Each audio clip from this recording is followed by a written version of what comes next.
Water comes from outside the valley.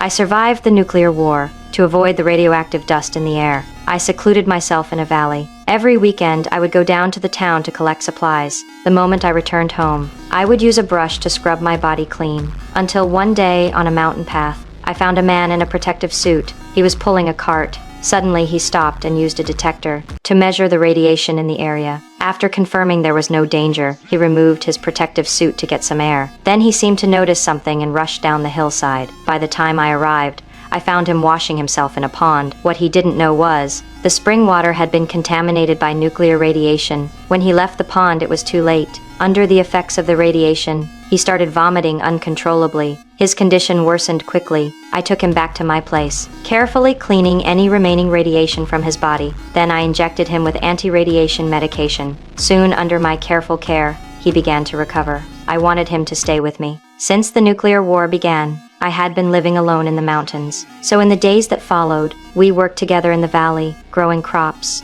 In our free time, we camped by the nearby creek. One day, the engine of the generator broke down. To fix it, he came up with an idea to build a water wheel, using the power of the waterfall above the pond to generate electricity. He planned to tear down the church my father built to make the water wheel. I stopped him. I wanted to keep the church as a memory of my father. Reluctantly, he agreed. As time passed, we started growing closer, from strangers to something more. Until one day, while checking the traps on the mountain, I accidentally found another survivor.